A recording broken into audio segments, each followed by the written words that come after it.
अस्सलामुअलैकुम। कैसे हैं आप सब लोग? उम्मीद है सब ठीक ठाक होंगे, मज़े में होंगे। आज मैं आपको ऐसी रेसिपी बनाना सिखा रही हूँ जिसको देखकर ही आपके मुंह में पानी आ जाएगा। टाइटल तो आप देख ही चुके हैं कि आज हमारे किचन में मलाई बोटी और पूरियाँ बन रही हैं। लेकिन ये मलाई बोटी और दूसरी मलाई बोटी रेसिपी से इसलिए मुख्तलिफ है कि इसमें मलाई के अलावा एक ऐसा इंग्रेडिएंट भी शामिल है जिसकी वजह से ये बहुत क्रीमी बनती है। वो डालना बहुत ज़रूरी है। आगे चलकर मैं आपको इसके बारे में बताऊँगी।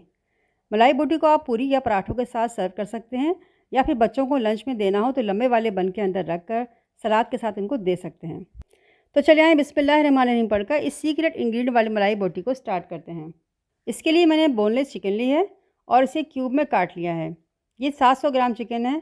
इसमें हम डालेंगे 1 टीस्पून काली मिर्च पाउडर, 1 टेबल स्पून भरकर अदरक लहसुन पेस्ट, 1 टेबल स्पून बिल्कुल बारीक चॉप हरी मिर्च, 1 टीस्पून कुटी लाल मिर्च, आधा टीस्पून सफ़ेद मिर्च, 1 टीस्पून नमक। नमक आप अपने हिसाब से कम ज़्यादा कर सकते हैं। आधा टीस्पून गरम मसाला पाउडर। इसकी रेसिपी का लिंक आपको ऊपर नज़र आ रहा होगा, इस लिंक को क्लिक करके आप ये देख सकते हैं। ये 1 टीस्पून साबुत धनिया है। इसको मैंने तवे पर भूनकर फिर कूट लिया था। इसकी खुशबू बहुत ही शानदार आती है, इसे ज़रूर भूनकर डालिएगा। फिर इसमें 2 टेबल स्पून भरकर पानी निकला हुआ दही शामिल करेंगे। फिर हम डालेंगे 1 टीस्पून भुना कुटा ज़ीरा। ज़ीरा भी भूनकर कूट कर डालना है। फिर इसमें 1 टेबल स्पून नींबू का रस मिलाएं। इसके बाद 3 टेबल स्पून भरकर फ्रेश क्रीम डालें। अब इसमें 1 टेबल स्पून सिरका शामिल करें। अब बारी आती है बहुत ही ख़ास इंग्रेडिएंट की। यह है पिसा हुआ खोपरा। इससे आपकी मलाई बोटी में एक ख़ास क्रीमीपन आएगा जो सिर्फ क्रीम डालने से नहीं आ सकता। ये ज़रूर डालिएगा। ये इसमें 2 टीस्पून भर कर जाएगा। रेस्टोरेंट वाले ये ज़रूर डालते हैं, इसी वजह से घर की बनी हुई मलाई बोटी और रेस्टोरेंट वाली मलाई बोटी में फ़र्क होता है। अब आखिर में इसमें शामिल करेंगे 2 टेबल स्पून ऑयल और इसे अच्छी तरह मिक्स करें। इसे काफ़ी देर तक मिक्स करना है ताकि हर मसाला हर चीज़ बोटियों पर कवर हो जाए। सिरका और लेमन की वजह से ये बहुत अच्छी मैरिनेट होती है, बहुत नरम और जूसी बनती है। ऐसा लगता है कि जैसे आपने कच्चा पपीता या मीट टेंडराइज़र लगाया हो।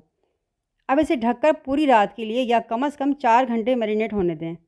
जब भी इसमें बेहतरीन जायका आएगा जब आप इसको मैरिनेशन का टाइम देंगे। अब शिमला मिर्च और प्याज को चौकोर टुकड़ों में काट लें। ये हम बोटी के साथ स्टिक पर लगाएंगे। ये मैंने कुछ स्टिक तैयार कर ली थी, मैं आपको बता देती हूँ कि मैंने ये कैसे लगाई हैं। पहले एक प्याज का टुकड़ा लगाएं, फिर शिमला मिर्च का और फिर एक बोटी लगा दें। इसी तरीके से दोबारा प्याज, शिमला मिर्च और बोटी लगाकर सारी स्टिक्स तैयार कर लें। 700 ग्राम चिकन से अच्छी खासी स्टिक तैयार हो गई थी, आप देख सकते हैं। और बाउल में अभी भी चिकन बोटी पड़ी हुई है। ये मैंने फ्रीज़र में रख दी थी क्योंकि ये अच्छी खासी तैयार हो गई थी। दावतों वगैरह में ये मेरी बहुत हिट रेसिपी होती है, सब इसकी बहुत तारीफ़ें करते हैं। आप भी ज़रूर बनाइएगा। अब एक नॉन स्टिक फ्राइंग पैन में 2 से 3 टेबल स्पून ऑयल डालें। जब तेल गर्म हो जाए तो स्टिक को पैन में रख दें। जितना बड़ा आपका पैन होगा इसी हिसाब से इसमें स्टिक रख दें। मैंने फ्राइंग पैन में बनाया है, आप चाहें तो ग्रिल पैन में भी बना सकते हैं। अब एक तरफ से कलर आने पर इसे पलट दें, लेकिन एक बात का ध्यान रखिएगा कि इसे ओवर कुक बिल्कुल ना कीजिएगा, क्योंकि फिर ये ड्राई हो जाएंगी, जूसी नहीं रहेंगी। ये इतनी अच्छी मैरिनेट हो चुकी होती हैं कि ये 6 से 7 मिनट में बहुत अच्छी तैयार हो जाती हैं। ज़्यादा पकाएंगे तो प्याज और शिमला मिर्च का कलर भी ख़राब हो जाएगा। अब इन्हें सर्विंग डिश में निकाल लें। अब मैं आपको नरम और फूली फूली पूरियों की रेसिपी बता देती हूँ। इस रेसिपी से पूरियाँ इतनी ज़बरदस्त बनती हैं कि मैं आपको बता नहीं सकती, आप खुद देख सकते हैं।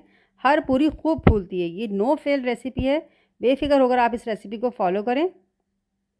इसके लिए हमें चाहिए 2.5 कप मैदा, आधा कप गेहूं का आटा।